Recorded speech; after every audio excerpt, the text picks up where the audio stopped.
be against the law to look this damn good. Watch out now. Cause baby, I feel real good and I wish I would. Watch out now. It's gotta be against the law to look this damn good. Watch out now. Everybody watch out. Watch out now. I'm ready for a good time, and I came to groove. The whole band's here, and we came to move. Got a fresh haircut and 2 new shoes. We're here all night like we got nothing to lose. Coming out the jacket, cause we're turning up the heat. I wanna see you clapping when you get up out your seat. It's time to make it happen when we hit these streets. I'm coming in hot, and I can't be beat. Watch out now.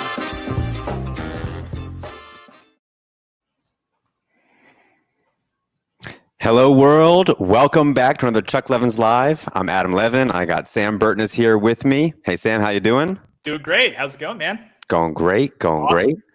World, we have another week here in a kind of in-between status for the store. So just give you a quick little update for us. Right now, it's still technically phase 1 for Montgomery County. And what that means for us is we're allowed to do curbside pickup. We cannot yet have people in the store, but we can pretty much do anything outside. Sam actually was one of the guys that helped us craft this whole system that we worked out. And Yep. Sam, I mean, how's it been going? It went really well, except I still didn't get a tan. Didn't manage that.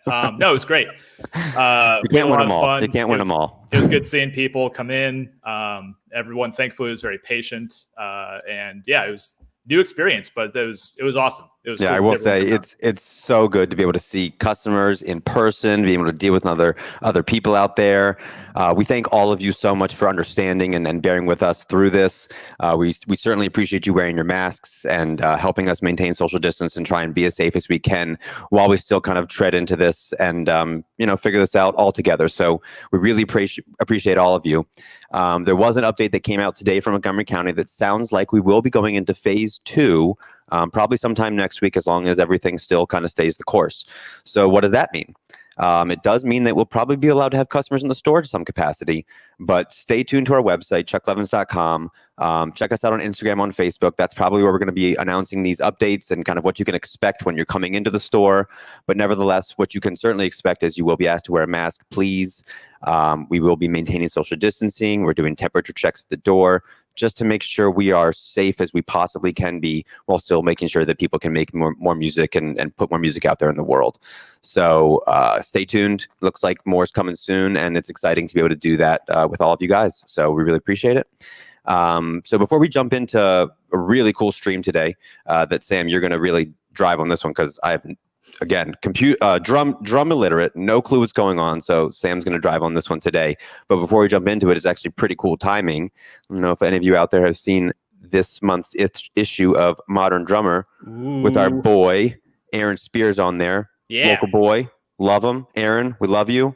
Glad you are finally on the cover of Modern Drummer. It's a long time in the coming, and you've earned it for sure. Hard work and determination really paid off, and this is a symbol of that.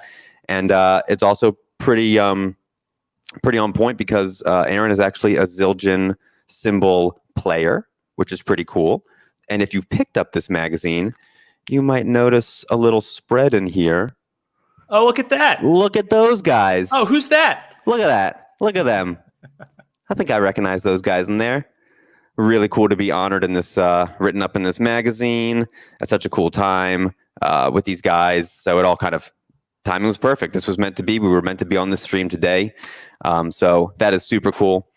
So today's stream is a cool one. We have Zildjian coming in, and I'm going to let Sam tell more about it. But basically, from where I sit, being a third generation family member in this company, and I take that with great pride. And people talk a lot about third generation and family businesses and stuff like that, and that really means a lot to me personally, and I know to us also. But Zildjian is a little, they go a little harder than that. I believe they are the longest running family owned business in the world. If not, they are absolutely one of the absolute longest continuously family run businesses on the planet. Yeah. And I think that I heard that in 2023, so only a stone's throw from now, it will be their 400th anniversary. Which is pretty hard to fathom, but a remarkable accomplishment.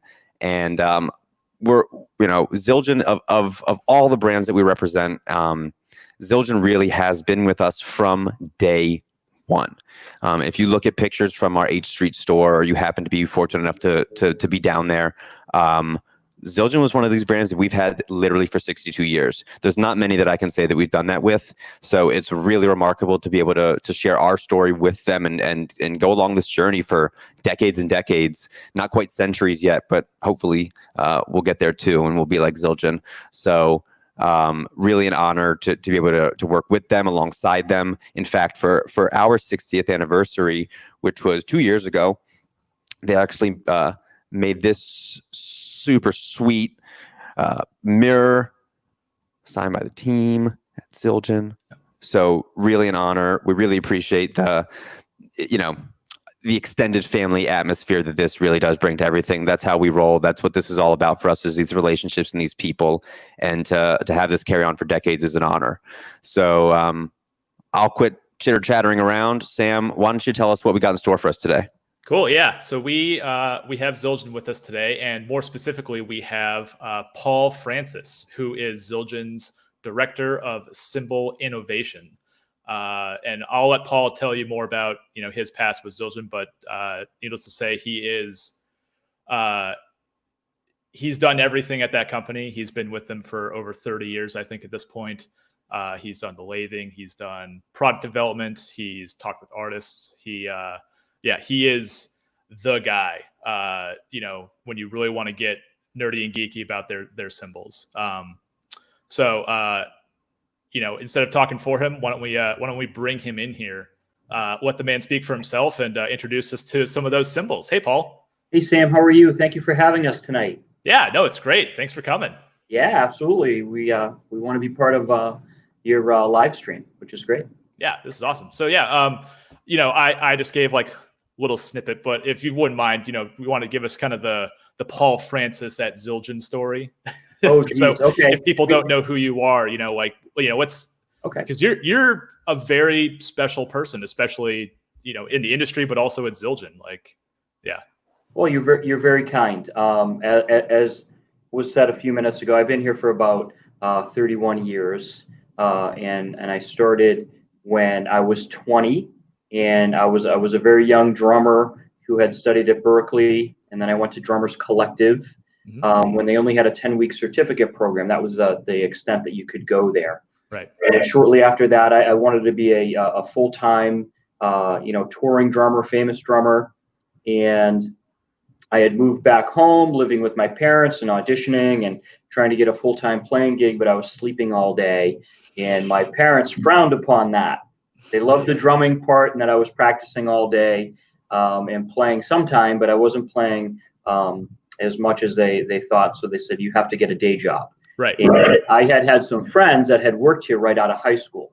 So I decided to go and visit with my my local drum teacher, who was friends with the Zildjian family. And I told him everything that I learned at Drummers Collective and asked if he might call Zildjian and see if they have any job openings, that where I could work there for a little bit until I was playing full time.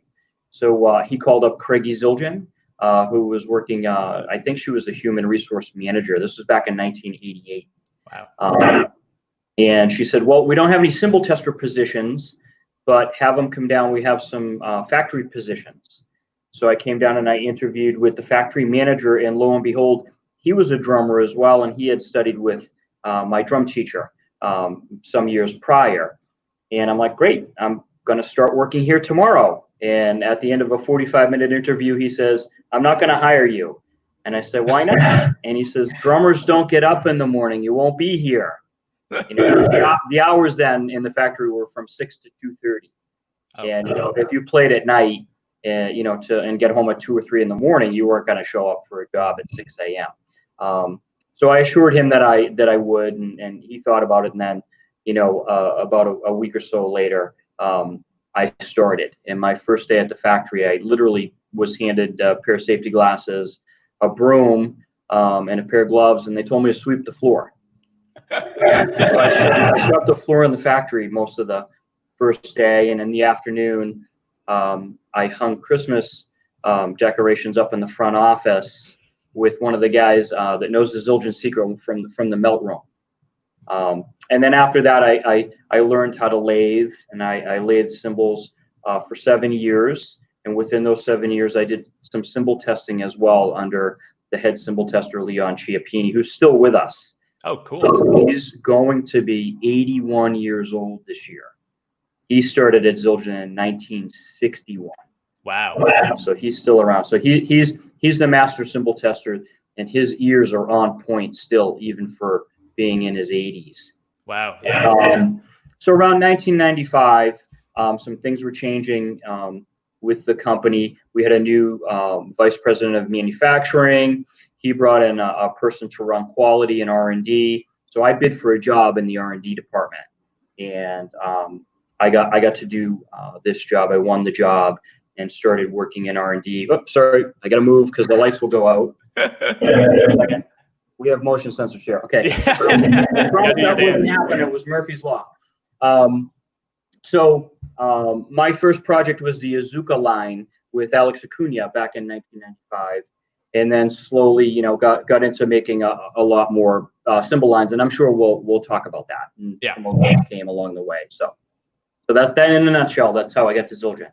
That's awesome. Yeah, that's quite a story. So like you've had a hand in like every part of the process, from sweeping the floors to realizing an actual cymbal. Yeah, that's super cool. There's a couple things that I don't know how to do, but the nuts and bolts. Because when we prototype the cymbals, I'll do it, and there's 2 other guys that work with me in R&D. So we're hands on. Mm-hmm. We're actually when the cymbals come out of the tempering tank, we then take them and then we will trim them and hammer them and shape them and lathe them and edge them and test them and see if we're on the right track for the sound that was requested. Yeah. Well, speaking of that, you've had a hand on a cymbal like this, right? Yeah, I actually one of my first Zildjian cymbals that I had in high school was a 16-inch Zildjian medium thin crash, and I still have it. It's like 33, 34 years old, which is great. Awesome. Well, yeah, I wanted to mention we are actually giving away this cymbal here, which is, as Paul said, a 16-inch A medium thin crash.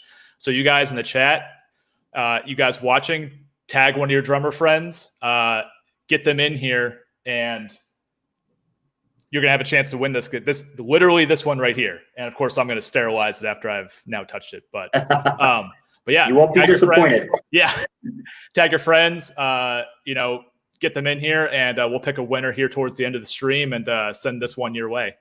So actually, yeah, and then on that note too, so Zildjian, I think, has either been closed or they've had limited operations over the past few months, like almost every company in the country. You've recently kind of been able to start, manufacturing cymbals again. What are some of the challenges, and what are you guys doing to actually make that possible now? Well, like a lot of other businesses, like your own, we had to shut down because we were a non-essential business. Mm-hmm. No matter how much we think we're essential, our governor shut down a lot of businesses in the state of Massachusetts, and it was about mid-March that we were all sent home. And it was about 3 weeks ago, May 19th, everybody was allowed to come back into the factory to work, but there's a lot of precautions now. Everyone's wearing face shields. Since I'm not in the factory, I don't have to wear my face mask or my face shield. We're staggering what times guys come into the factory so they're not all bunching around the time clock. We actually have an infrared camera that takes your temperature as you walk into the building. And if it's up above a certain temperature, an alarm goes off. So far, no one has had a temperature, which is great. We have a counter for the men's room, so only 5 people are allowed in there at any given time. Okay. We have plexiglass barriers up everywhere. Thankfully, it's good weather, so when the guys have to take their breaks or lunch, they actually have to go outside or to their cars. We've shut down our lunchroom. Right. Yeah. So. Yep. So there's a lot of hand sanitizer, no touch hand sanitizers around the factory. A lot of face shields, because when you're rolling metal, there's a crew of 3 that do it, and 2 of the guys have to stand a little bit closer together, so they have this really heavy duty see-through face shields. So nothing gets transmitted. But knock on wood, everybody's healthy, and we're back to making cymbals. That's great. Yeah. That's good to hear. Yeah, we've had our fair challenges. Yeah, it's always nice to hear that everyone's kind of taking responsibility for it, but also like interesting to see what is unique to different industries. Like you said, you have people working at that machinery who have to be close together, right? And finding a way to make that work is super good to hear. Yeah. So we're making a lot of low volume cymbals right now because drummers are at home and they need some quiet stuff. So that's been a hot seller. I think you're probably selling a lot of those as well. We do, yeah. It was a good seller before this all happened because it's a really novel product, and I think definitely since the shutdown, it's we sold through what we had, and then like when can we get more? So they're coming, I promise. Yeah, yeah, they're coming. Well, for those who don't know, so Zildjian's low volume cymbals they're actual metal cymbals, right? Yep. And one behind me. There you go. And they play and feel like a real cymbal, but they don't at all speak at the same volume. So could you kind of tell us maybe a little more about the what and the why that makes those so unique?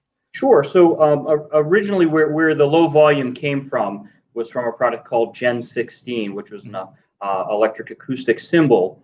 And we were getting a lot of feedback from some people that owned that system where they were playing some lower volume gigs, or they were practicing with the Gen 16 cymbals. Yeah. And said, these are really quiet. It would be great if you could make some that were even quieter than these, because those were made out of bronze, and this is more of a brass family cymbal so it doesn't sustain as long. But the great thing about the Gen 16 / low volume design is that it has all these thousands of holes in it. So what happens is when you play it, the air flows through the metal where the vibrations they don't push the sound pressure levels toward you. So it's very, very quiet. Can I tap on it versus I love it. All right, so can you see me still? So here's a Zildjian thin crash.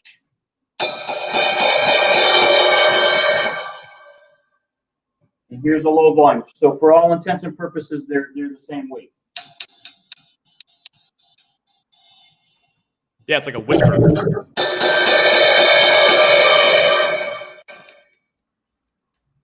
Yeah, it's nuts. You really have to you really have to listen to really get it to to pick out what noise it's making, especially from that distance. So right. Yep. Yeah. So I guess those have that, you can use them for practice, obviously, but are you finding drummers are also using them for low volume, practice and gigs also? Yeah. Okay. Cool. Yes. That lot of, teaching studios, where before the teacher would have to ask the student drummer, well, don't play so loud because I want to instruct you while you're going through the exercise. A lot of them have the low volume in the teaching rooms now too. So it makes it easier for instruction. Yeah, that's awesome. Yeah. And some I thought that was cool too. That is really unique to those low volumes. Is you have the basics, you have a hi-hat, you have some crash sizes, you have the full size 20-inch ride, but there's also a splash and a China model. Yeah, which is awesome because you still get that flange on the China. So it's I don't think I played on an electronic kit during this whole time, and it's just having that tactile sensation of striking an actual metal cymbal is I can't overstate it. So I think it's super cool that you have a representation for all the different styles of cymbals in there. Yeah, thank you. Yeah, we got requests for that beyond just the regular kind of general setup. Could you make a China? Could you make a splash? So I can replicate as best as possible my acoustic set. Yeah. That's super cool. So there's also some new cymbals that you brought out recently to replace an older line. Yeah, would you mind kind of talking to us about those? Sure. Let me pick up a couple of those. Okay. So we had a line called ZBT for many, many years, and that the ZBT is discontinued, and we took the same alloy, which is a B8 alloy, which basically just stands for 92% copper 8% tin. And we created the I family of cymbals. And if you notice, the I in the logo is the I in the Zildjian logo and the symbol behind you, which is kind of cool. But the I stands for ilham. It's a Turkish word for inspiration. And as the trends in cymbals have been going a little bit thinner and a little bit more expressive, we took this alloy and we thinned it out just a little bit so they speak a little bit quicker than their predecessors. And there's some really, really great models in addition to the rides and hi-hats and crashes. You can get a set of Master Sound hi-hats now in the I-Series. We have a couple cool special effects. We took from some high-end stuff and brought it down into this. This one that I'm holding is my favorite cymbal in the I-Series. It's the 18-inch crash. This one here, this is a 14-inch trash crash, which you can use it by itself, and or trash top, where you can put it on top of bottom hi-hat cymbal and get a really funky, trashy hi-hat sound. Oh, cool. So like, I don't know if you can see it. Maybe if I flip it around, can you see the? Yeah, if you kind of like, yeah, you can see those like those lines of hammering on there. Yeah, so we took the innovations from the K-Custom hybrid trash smash and brought it down into this. So it's very, very similar to what you would find in the trash smash and the K-Custom hybrid series. Yeah, and you can incorporate that in your existing setup too. Yeah, correct. Kind of making a trashy set of hats. Yeah, that's awesome. There's also a 17-inch trash crash that has this rib hammering and holes. And this is also a great stacker. You can throw it on something else, as is the 17. So there's multiple uses for these. Yeah. I know. Like I've seen some artists also take the low volume cymbals and incorporate those into stacks. They make a good, I think, kind of counterpoint to those. Yeah. Yep. Aaron Spears actually one of the first cool stacks that got put together. I think our West Coast artist relations manager Kirsten kind of worked on this with him. It was a Gen 16 low volume style cymbal with a 18-inch spiral trash on top. Yeah, that's nice. And he still uses that. In addition to the I family, we have the Planet Z. This is kind of like where you start in the Zildjian family, and this was fully redesigned from where it was before. And this is a more basic line of cymbals, but we focused on the beginner and then the next level up for cymbals for 2020. That's great. Yeah, I mean, like someone just starting out, they still need an instrument that it doesn't feel like cheesy or cheap. Like they want, it's great that they, like when I started, I just had cymbals that said Pearl on them, and that was like, this is awesome, great. I gotta move again. Sorry. But now that you have, like these, the Planet Z cymbals, and then a way to inexpensively add effects sounds to a kit, you don't need to,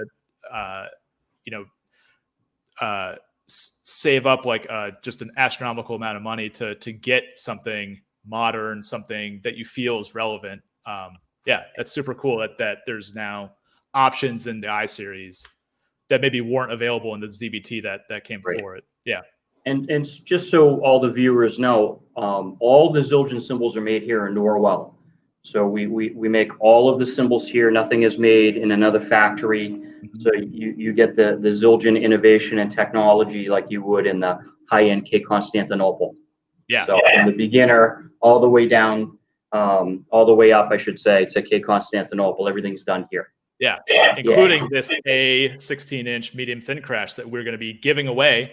So if you haven't yet, tag one of your drummer friends, get them in the stream, because we're going to be giving this away at the end of it. Nice. Yeah. So Sam, you're going to tag me, right? Oh yeah, I'm tagging you right now. So speaking of drummer friends, you work with artists on a lot of these cymbal designs. Do you have anything maybe that you want to share with us on that front? Because there's yeah, because I think there's been a lot of recent additions to the Zildjian lineup in the last year or so that have really spoken to me. I know, but yeah, do you have any cool stories to share that pop into mind? I have a bunch of cymbals behind me that I think have some cool stories associated with them. Great, must be great. So let me grab this one here. there's no rhyme or reason on which one I'm going to grab. So this is a 20-inch Crash of Doom, and this has been in the catalog since about 1998. And this is something that we did with Dennis Chambers, if people remember. And I remember. if this translates, you can see that it's kind of a flat, wavy type of cymbal. And it's really funky sounding. And what was happening was Dennis was on tour with Santana back then, and they were in China. And I think on a day off, Dennis went looking just at drums and cymbals, as drummers tend to do. Yeah. And he went to a place, and he saw some 20-inch funky cymbals and a whole pile of them, and he bought them all. He bought like 15 or 20 because they were really inexpensive. And he added it to his kit because he liked the sound of it. And by the time the tour was done, they had all broken except one. And so he brought the last one into Zildjian and said, hey, can you make something like this that would be a little bit more durable and wouldn't break after a show? So we took a look at it, and we had to come up with a new kind of processing for it, because it's not shaped like a traditional cymbal. That's why it's all wavy, and that's where you get the sound from. Yeah. So that's where the Crash of Doom came from, was from Dennis's travels, and he still has it in a set. We just came out with a 22 actually last year. So that's big. We've prototyped 24s. We used to have an 18 in the catalog for a while. And I'm going to answer a question that hasn't been asked, just because I know it might be asked, or there's some people that are curious. People want to know why cymbals get discontinued or taken out of the catalog. And it's usually when sales are really, really slow, or there's less demand for it. So we don't want to make cymbals that are just going to sit on the shelf and nobody wants that sound. So we'll take it out of the catalog. And sometimes they come back, sometimes they don't. So that's why things get discontinued. Yeah. Yeah. Yep. So what else is cool? Yeah, show something else. This is great. So this is 22-inch K Constantinople bounce ride. And we worked with Kenny Washington some years ago. I'm going to say almost maybe 10 years ago on this. And he had an old K that was given to him by Mel Lewis. Mel Lewis had gone and seen Kenny play in his younger years, and told Kenny that his cymbals didn't sound good. And Kenny said, well, why don't you give me one that sounds good? So he ended up with this K Istanbul cymbal. And over time, from Kenny playing it, it developed a crack at the base of the bell. And by the time that it got sent into us at Zildjian, it was really, really dead sounding. So what we had to do, we had to have a brand new cup shape made, because back in the day in Turkey, when they used to put the cups in the Zildjian cymbals, they'd use a sledgehammer, and there'd be two guys with a special ground peen sledgehammer, and they'd hit the piles of cymbals. They'd pull like 5 hot blanks out, and they put the cups in. Yeah. So if you look at it at K's, all the way up through maybe the mid 60s, the cups they're kind of crooked or weird or kind of wonky. Yeah. So we didn't have this particular cup shape in our lineup, so we had it made. And, cool. And then the bottom of this cymbal, you can see I'm hoping you can see it's lathed more like what we would consider an A Zildjian lathing, and then on the top it has this really, really narrow pin tonal groove. So we look at everything when we're looking at an old cymbal. Look at the cup shape, we look at the curvature, how it was hammered, what the weight is, how it was lathed, and copying those different parameters gets you about 90% into the ballpark of the sound of the original. So we worked with Kenny. He came in, he picked some cymbals out, and he took them, and we didn't hear from him for about a year, which is actually good news, because when an artist or a drummer doesn't like a cymbal, you hear about it right away. So he called a year later, says, I've been gigging with the cymbal, it's really good, but I need it to be a little bit darker. And Kenny plays with nylon tip sticks. So we talked about the way to approach that would be either make the curvature lower than it was on the prototypes, or make the weight lower, make the pitch go down. So made some more prototypes, and we scheduled for him to come in.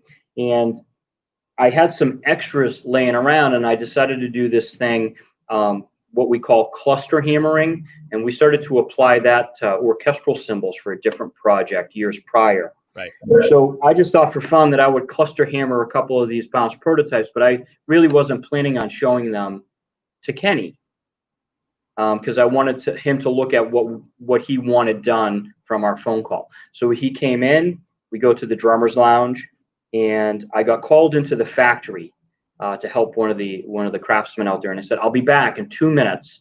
Just hang tight, and I'll put the cymbals up and tell you what's what when I get back. So I literally leave the drummer's lounge for 2 minutes. I come back. He's got the ones I didn't want to show him yet. And he's playing them, right? And he goes, that's it, we're done. And he had been at the factory for 5 minutes. Says, we're done. And I said, oh, okay, wait a minute, let's just try these other ones first. So we checked out all the prototypes, and we did the due diligence with everything. And he still liked the ones with the little extra cluster hammering. Mm-hmm. So I said, well, let's take the other ones that don't have the cluster hammering, and let's apply that to it to see that that's going to give that kind of darkness and growl that you're looking for. And it did. So that's how the bounce ride was born. So that's awesome. That's one of my favorite Constantinoples is the bounce ride. Oh, great. It's super, it's kind of a, it's a little bit of a redheaded stepchild in that line, but it's like, it's very unique, and I love it. Yeah. It's very, very cool. Do you have any other models that you really dig that you'd like to know about, or are there any questions or anything? Or well, I think maybe we can have the guys, if the audience has any questions, please do put them in the chat. Myself or Paul would love to answer these. I have another cool cymbal for an hour. Yeah, tons of stories. And be sure to tag your drummer friends, because we're going to be giving away this cymbal right here. So tag your friends, get them in the stream. We want to hear from them. Give us your questions. So actually, I have a question for you, Paul. So you mentioned with that ride that the sound you were after was something kind of darker and drier, and that led you to change the cup design or develop a new cup design. So another cymbal line that you make uses a different strategy, right? There's the special dry crashes and rides and hi-hats. What sort of what makes you listen to them and you look at them and they definitely look weird, but what is it that makes them play like that? What gives them the dry characteristic? Why are they brown instead of gold colored? Let me grab one off the shelf. It's right behind me. I'll grab one. So while Paul's doing that, guys, please do leave your questions in the chat and tag your drummers. Again, giving this bad boy away at the end of the stream. And if you don't tag anybody, we're not giving it away. So tag away. So you got that cymbal there, Paul. So here it is. Here's an 18-inch K-Custom special dry crash. And originally the special dry crashes started the whole special dry thing. And this was going back to about 2004. And Zildjian was just trying to develop a dry cymbal sound, and it was in the catalog for, I don't know, about maybe 6 years. And we had a 21-inch K-Custom special dry ride, which actually stayed. Right. That was the one model that stayed. We had a couple pairs of hi-hats, a 13 and a 14. And then again, sounds fall out of favor. They're like clothing. They go in. So what was happening was the artist relations department was getting a lot of requests for the special dries, again, to be made just for artists. Okay. And it became a trend. And then we started to notice just general consumers starting to ask for them too. So we decided to update the sound of them. Like I just said, they were just kind of dry. And we wanted them to be a little bit more expressive because as cymbal trends were going, cymbal setups were going to larger cymbals, but fewer cymbals, and the cymbals were thinner. People weren't playing heavy, dry cymbals anymore. So we went through a full redesign on this line, and the blanks that we roll out, especially for the crashes, These are the thinnest blanks that we've made in probably 50 years. So I'm hoping you can see this. I can just bend this. Yeah, they are super flexible. They're super flexible, and what the artists and the consumers wanted was a sound that just jumps in and out. Yeah. Okay. For lack of a better term, like a sneeze, like you hear, and it just gates itself and doesn't sustain for too long. So it's a thinly rolled blank, and it goes through 3 different hammering processes. So you get K, and then you have this kind of big circular hammer mark, and then there's clusters in here too. And we fully lathe the bottom, and this is like a smoother lathing, much like what you would see on A custom or Ks, regular model Ks. Okay. And then on the top, like you said, it has that brown finish. Well, what that is that's the outer layer of crust that we shave off. So when the blanks get heated up or annealed before we quench them, right? We quench them in a tank of cold water, and what happens is an outer layer of tin oxide forms. So we didn't take it off the top. Okay. So that's what causes it to be dry. Oh, okay. So not taking that layer off. What's it? Okay. Right. Yep. So it does have a little kind of lathe groove in there, but it's not fully lathed like on the bottom. Right. So you get an explosion of sound. You get some sustain because the bottom is lathed, but because the top isn't lathed, it shuts it down. Cool. And let me just tap on the. I'm going to leave up this Zildjian thin crash. Go for it.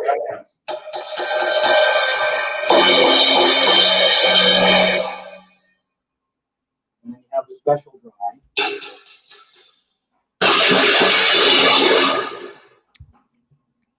And you can see that the sound just kind of stops. Yeah. And then just stops. Yeah. No, you described it really well. It's like a natural gate that kind of just closes the cymbal really, really quickly. Yeah. Awesome. Yeah. So it's very, very cool. And we have we added some extra models to the line because of requests. And we have an 18-inch China that you can only get with holes. We have a 17, a 19, and a 21-inch trash crash with holes. And I actually put together, see this? So this is a set of special drives. This is the FX hi-hat top with a regular special dry bottom. And funny story with this, we had a lot of artists collaborating with us on this. Zach Danziger, Russ Miller, we had like Marcus Gilmore, Rashid, Williams, the list goes on and on. And it's funny, this one with the holes in it, we were drilling a lot of holes in cymbals for different artists, and I happened to show this one to Russ Miller when he was here for a visit. And he says, "Oh my God, that sounds like a processed cymbal sound, like you'd find in an old Roland module." And he jokingly said, "If you guys don't put that in the lineup, I'm gonna stop being a Zildjian artist." But it's very, very cool when you drill that many holes in the cymbal, you're really interrupting the vibrations across the body. Yeah. You get more of a white noise type of sound. So, and now when you combine that with the bottom cymbal, you get really like a hand clap type of sound. Yeah, very percussive, very catchy. Yeah. This can be matched to any bottom hi-hat cymbal. It doesn't have to be a special drive. So this hi-hat top is offered on its own. So if you want to put it with a 14-inch newbie bottom or a K bottom or whatever bottom you have, it's going to sound like that. Yeah, we've had customers do that. We've encouraged them, to like use it as a springboard to just experiment with different sounds. Because you can use them as a hi-hat. You could use that in a stack also. Yes, absolutely. Yep. Yeah, super fun to play with. So we have a lot of. Speaking of stacks, you want to talk about that for a second? Sure. So here's some FX stacks that came out about a year ago. Mm-hmm. We've been putting a lot of stacks together for artists, 2-3 different cymbals, and they were very, very expensive if you were to walk into Washington Music and put them together there. Excuse me. And we wanted to have some stack offerings that were very, very cool, but weren't super expensive. Right. So this is the first time that Zildjian worked with a really kind of like a non-cymbal alloy for a new product. So this has a piece of cold rolled steel that's formed into a cymbal, and then the top cymbal with holes to get the same type of effect as a special dry. Same material as low volume. Okay. So when you put that together, this is a set of 8s, just stacked cup side up together. And we've provided this extra long cymbal for it, so you can set it up as a set of hi-hats too. And the great thing about this is plug and play right out of the box. Yeah, you don't need like an auxiliary hi-hat arm or anything. Right on another cymbal stand. And you can tighten it up if you want a shorter sound. You tighten up the cymbal, or you can loosen it up and get a really, really kind of sizzly type of sound. Yeah. And these are available 8, 10, 12, 14, and 16. Cool. And if you don't want to play it as a stack, and you just want to take one of the cymbals off and throw it on a different cymbal, you can stack it that way. Right. So, lot of options. Right. With the cymbal catalog these days. Well, hey, Paul, if you don't mind, let's grab some questions from our stream here, because I know we got a lot of people that I think are really appreciative that they have a limited window of direct access to you. So yeah, let's see, what do we got here?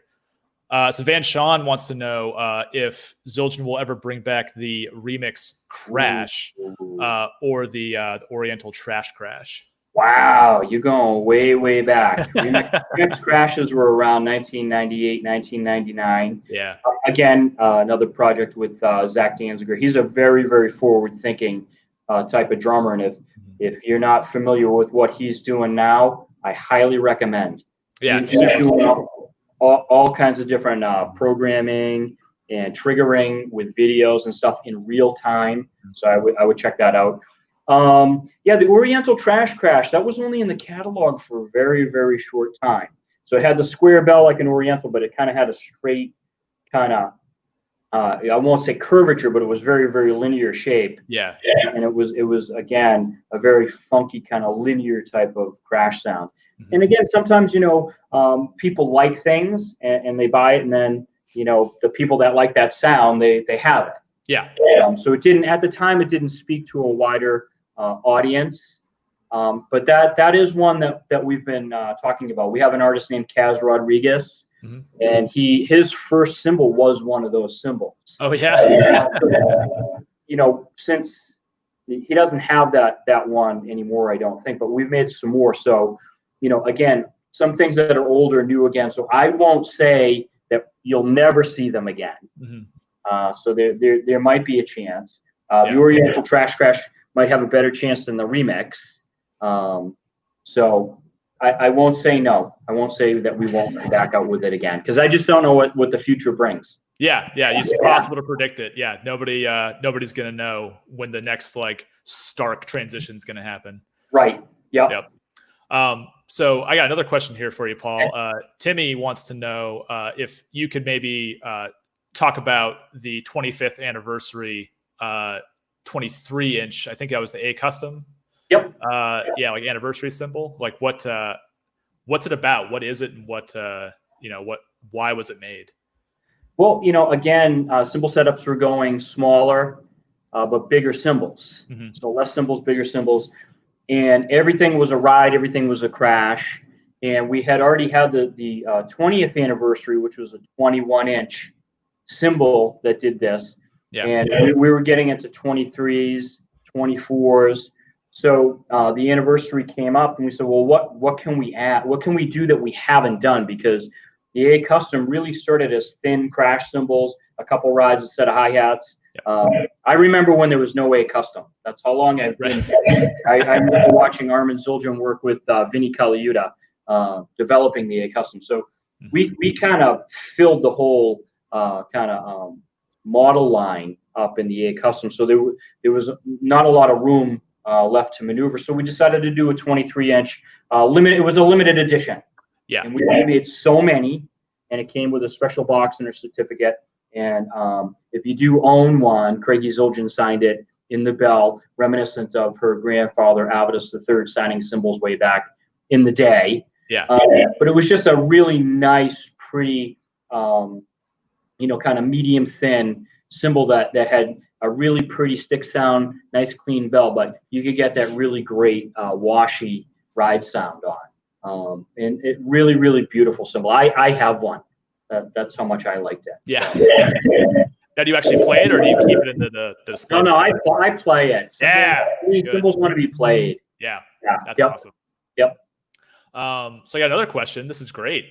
So Sean wants to know, are the new A customs that appear to have large machine hammering a sort of replacement for the older Z customs? I'm sorry. Oh. Yeah, he's talking about the A heavies. Okay. Yeah.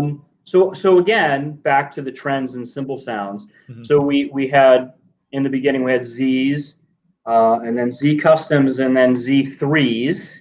Yep. And what had happened was some of the models in the Z3, we eliminated the Z series, and those went into the A Zildjian line. So they're called A heavy crashes. Mm-hmm. Yeah. So they're not A customs. They're actually A's that are brilliant finish. Gotcha. Yeah. Yep. Yep. But yeah, and then I think some of the models made like a direct, it was just like a new stamp, right? Like the 21 Megabell ride. Yeah. Right. It's the same cymbal basically, but just has a different stamp on it now. Yeah. Correct. Yep. Awesome. So I've got a question from Carlos now. He's looking for cymbal selection advice. So he has a 16-inch K custom fast crash that he wants to use as a top for a hi-hat. Okay. Yep. And he wants to know what you think would be good to pair with it as the bottom for a 16. Okay. Usually when you have something that's that thin, medium heavy cymbal works really, really well, because you'll get the crispness. If he's going to use it, with the hi-hat pedal, you'll get the crispness of the bottom cymbal that's heavier. Yeah. So something like that, if he just wants to put a new set of hi-hats together, he can look at the 16-inch K sweet bottom, or even really a 16-inch A Zildjian medium crash you can try. I recommend that you take your fast crash, go down to Washington Music, you go into the cymbal room. I haven't been there in a long time. Do you still have the little cymbal? Oh yeah, we do stuff like that all the time. Okay. Yep. So bring it with you, bring a friend, have the store staff help you, and let them play it while you kind of go at a distance. But something medium or medium heavy works really, really well with a thin cymbal like that. Yeah. That's something I would say too. And, don't be afraid to look outside the Ks, even though the top is a K. Pairing it with an A is something that's done all the time. And still done with you still make the KZ combo hats, I think, correct? Are those still in the catalog? Yeah. Yeah, which is the K top and then a really, really, really, really heavy bottom. Manhole cover. Yeah, but they sound cool. I remember back in the late 80s, early 90s, we were making those they were about to, they were just going crazy. I own 2 pair. I like them so much. Yep. No, I was one of that and the Crash of Doom were the 2 that I those are the ones in the catalog. The lights don't go out. Sorry, guys. There's nothing I can do about it. I asked the maintenance department if there's a way to shut off the motion sensors so the lights just stay on, and they said no. So I'm like, all right, I gotta kind of do the 2-step during the interview. No problem. Well, cool. I got more questions if you got more answers, Paul. Absolutely. I get all the time in the world, so I'll stay on as long as you want. Sweet. So Reginald wants to know if there are any new K custom hybrids in the pipeline, perhaps. Not right at the moment, but that doesn't mean tomorrow something might come to us where we want to work on it. Right. That was a line that we worked with Akira Jimbo over in Japan with, and originally it was the sizes that he played, and then then we kind of expanded it. But right now we're not working on one of those. Gotcha. Yeah. Yep. I had the 19 China, and that was amazing. And then I loved it so much that I was a little rude and might have broken it. But I loved it when I had it. They're not fragile because, man, that thing, I was an animal when I was younger. The great thing about it is where the inner part that's not lathed and the outer part is thinner, it's like it has another gear where you can downshift into it. So you can play it quietly and they're pretty. But if you need a little just extra turbo boost, the metal in the middle that's not lathed, that's just polished, it's there for you. Yeah, they cut. Yeah. That was the first cymbal project that I was involved in where I didn't work directly with the artist in the same room. I talked to Akira on the phone or through emails, and we shipped cymbals to Japan, and he provided feedback. Yeah. Wow. Can I tell us a quick story about the ride cymbal? Yes. That's what started the whole thing. Yes, you can. Please do. So it was, I think it was 2003 or 2004. We were at a reception at NAMM that Zildjian was hosting to honor Armin Zildjian. Armin Zildjian had passed away at the end of 2002. And Akira was over from Japan, and I hadn't met him yet. Of course, I knew who he was. And our artist relations manager, Tina from the UK, said, Akira would like to meet you and talk to you about a cymbal idea, a sound that he needs. So I said, sure. So we stepped out, and I grabbed a pen from somebody, and I had the invitation card for this reception, and on the back it was blank. So he starts talking, and I start writing notes, and he says, I really, really like the 20-inch K custom ride. I love it. Love the stick sound, love the bell sound. When I crash it, it was a little too harsh for him. So he's the one that suggested, can we lathe half of it? And he just recently did some sort of live stream, I think with our Zildjian India distributor. And he talked about, I didn't even remember this, and I worked on the cymbals. He said we did a quarter and then a half and then 3/4 of the cymbal. So I did like 4 or 5, and I sent them over to him in Japan. And then we didn't think anything of it until our distributor, Yamaha Japan, called us up and said, what is the cymbal that you made for Akira Jimbo? I guess the whole Japanese market was losing their mind over it. So Yamaha Japan called Zildjian, talked to our vice president of sales, who was totally unaware that I made 5 cymbals for Akira Jimbo, because we just thought it was just going to be for him. And he says, well, Yamaha Japan wants to buy some. Will you make 200 to sell on the Japanese market? I said, sure. Give me like a month, and we'll put it together and we'll get them over. So we shipped them over, and within 3 weeks, they were all gone. Wow. Which is amazing. And then we decided, you know what, maybe there is something to this really, really cool sound that Akira wanted for himself. And we took it out on the Mission from Gad tour. I think it was 2006. I've been here too long to remember all the dates. But we brought 2 of those K-Custom hybrid rides to each clinic event, because we had a sales event beforehand with the drum stores. And that ride cymbal sold first at each stop. So that's when we called up Akira and said, hey, maybe this design will translate well into the other sizes that you played. And originally it wasn't going to be called hybrid. Akira's a big baseball fan. He wanted to call it MVP. So first he suggested hybrid and then MVP, and hybrid cars were just coming out. So we thought the hybrid name and the look was really, really cool. So that's where hybrid came from. Cool. That's an awesome story. So yeah. Well, cool. So guys, if you haven't, while Paul's doing his dance, Here we go. tag your drummer friends. This is your last chance. Tag them in the chat. Get them in here. We're going to be giving the cymbal away here in a few minutes. But do we have one more question before we do the giveaway? All right. Okay, I knew this one was coming.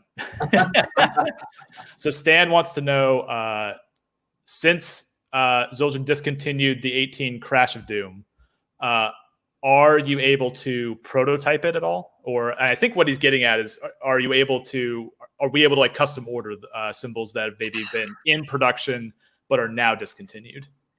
So we don't have a program for custom ordering. So yes, we still know how to make it. Yeah. We still have all the specifications on how to do it. Mm-hmm. But right now, we don't have a means of taking in custom orders. And again, I won't say that we won't be doing that in the future. So I would say just kind of be patient. Yeah. Yep. And I would say just, be vocal about it, because like you were kind of pointing out, the more tractions this stuff gets, the better chance it has to making it back into the catalog. So right. Yeah. Right. Yep. Yell it loud and proud, Stan. Cool. We have another question, I think. Okay. Maybe, perhaps.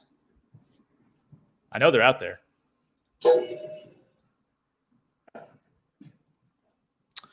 All right. Okay, here's one for you, Paul. Okay. Does Zildjian make a 20-inch I believe a custom projection crash? And I think we used to make one time. Yeah. Yep. But again, a cymbal that's that big that would be a projection crash is kind of medium to medium heavy, in that diameter. So I think that sound kind of fell out of favor. So that's why it's not in the catalog. But if you just pick a 20-inch A custom crash, if you go to a store and they have a few, because there's a range, because the bottom end of the range for the projection crash is the top end of the range for weight for an A custom crash. So if you pick up an A custom crash that is brighter than the other ones in the store, then you're very close to a projection crash sound. Yeah. Yep. No, I was going to say that too. Like if you're looking for the weight of the projection crash, try the medium, because as you get to those larger sizes too, you're probably going to be digging into them anyway. Check the medium out, and then check out the regular A custom crash. Like it says thin, but that cymbal has a lot of guts to it. So sure. Yep. I wish everything was still on the catalog, but yeah. Yep. No, same. Discontinuing stuff sucks, but but getting new stuff in the catalog is like, it's awesome. All right, cool. I got one last question, I think, here for you, Paul. Okay. Let's see. Oh, I think we already asked this, though. You guys have any other ones? Not yet. I'll say not yet. That's a good answer. Not yet. All right. I'll wake up tomorrow. I'll be in the shower. I'll be like, oh, wait a minute. Yeah. Let's see. Oh, I think I've got one here. Let me find it.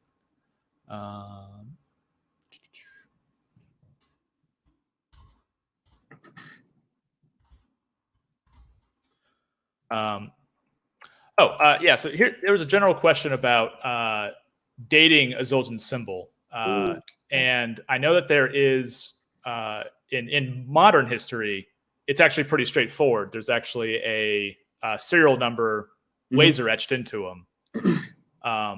Now, since 1994, we started that in 1994. Mm-hmm. Yep. So I guess if your cymbal has, what is it, like it's a 2-letter? Is it a prefix? So the first 2 letters? Yep. Okay. Yep. And I think that the date range is available on Zildjian's website. That kind of will tell you. Yep. If you have a Zildjian cymbal beginning with like AA, it'll say like that. This is the year. If it's AE, this is the year, and so on and so forth. Yep. It started with ID, was 1994, and now the letters now are I think it's B and J. Cool. Yeah. So if Zildjian's website's a great source for it. Other people have also parroted that guide online. So if it's been made since 94, that's a very easy way to tell how old your cymbal might be. Is just looking for that 2-letter suffix at the beginning. Right. Before that, it's a little bit difficult. There's been some people that have done some work, but what I was told, because of the way that the trademarks were created, there were 3 trademark machines in the vault. So if you were a cymbal tester picking an order, whatever trademark machine you were closest to, you would trademark the cymbals after they were picked. So Sometimes, cymbals might be on the shelf for 2 or 3 years, and then they get picked for an order and trademarked. I find it easier because I'm kind of a cymbal nerd, cymbal geek. I can look at a cymbal and kind of date it by looking at how it was hammered, how it was lathed. Yeah. Fairly accurately. I can tell by what the tonal grooves look like, where the hammering is, the depth of the tonal groove, stuff like that. Yeah. Cool. My wife says I need to get a hobby. This is your hobby. Yeah. Yep. All right. Well, cool. So I think we are ready to pick a winner for this here 16-inch A medium thin crash. So Adam, Drum roll. If we got one, someone can lay it down. Oh, that's awesome. And the winner is Tyler Jackson. Thanks for tuning in. Hey, Tyler, congratulations. Awesome. Tyler, hit us up either on Facebook, on Instagram, or you can email us at live@chucklevins.com and we will get your address and get you the cymbal. Congratulations again. Thanks for tuning in. Paul, this was incredible. I mean, as a non-drummer, I am swimming in knowledge now. I know so much about cymbals. This was so cool. This was incredible. We got so many questions. I think we got to have you back sometime because this could have gone on for several hours. And just to respect everyone's time, we're going to cut it off in a couple of minutes. So Paul, thank you so much for joining us. This was incredible. Thank you. And with regard to the viewers and your customers, if they ever have a question, they can just email customer service at Zildjian.com. And we'll answer your questions. We'll get back to you right away. We appreciate it. Yep. Thanks a lot, Paul. Thanks for joining us. Yeah. And for, Sam, that was like super cool. Yeah, that was awesome. That was like a deep dive, and I know we could have gone like way deeper. Yeah. The man is just swimming in cymbal knowledge. We will go deeper. We will go deeper. Everyone out there, if you got other questions or things that you just didn't get answered or you want to follow up on this, hit us up at live@chucklevins.com or hit us up on social media. We'd love to answer your questions. We'd love to know what you want to see on the stream coming up. We want to cover the topics you want to talk about. Now that we're in the store, we got all kinds of more toys to mess with and check out and demo and do all kinds of cool stuff. So stay tuned. We got some really cool stuff coming. Next week, we're going to do another stream. Wednesday, we're going to do this one at 6 o'clock as well. We're going to have Korg on, and we have a really cool special guest. We'll announce that tomorrow probably. But we're going to be covering the Wave State, which is probably one of the hottest synths that have come out this year, and kind of a rebirth of the classic Wave State. So really awesome. It's going to be an awesome one for those synth heads out there. Sam, any closing thoughts? That was super sweet. Paul's the man. It's always fun to talk to somebody that just has like that, product knowledge is one thing, but he has the history. He has the behind the scenes insight. He's literally done it himself. He didn't just like read a sheet about what cymbals are. So it's just talking to people like that is really, really special. And I'm glad we could get him on here. Yeah, I mean, deep appreciation for anyone out there that starts sweeping the floors and ends up in a position like that. I mean, that really is like the true, like full arc of how you really become part of a family in a lot of these things. That's how I came in. That's how Sam came in. That's how a lot of people in the store come in, just like, whatever foot you can get in the door, and then you get to end up rising up. And we learn a lot about how instruments are made and music is created, just starting with the floor. That's just how it goes. Start on the ground floor. Yep, in the trenches. Yeah, in the trenches. That's it. So everyone, thank you so much for tuning in. This has been great. Thanks for joining us at 6 o'clock. And we'll see you next time. Thanks a lot. Be safe out there, and stay tuned to our website for more updates on our reopening on phase 2. We'll have announcements on our website, social media. Check us out at chucklevins.com, Facebook at Chuck Levins, Instagram at Chuck Levins, and we'll see you next time. Thanks a lot. See you later. Bye, guys.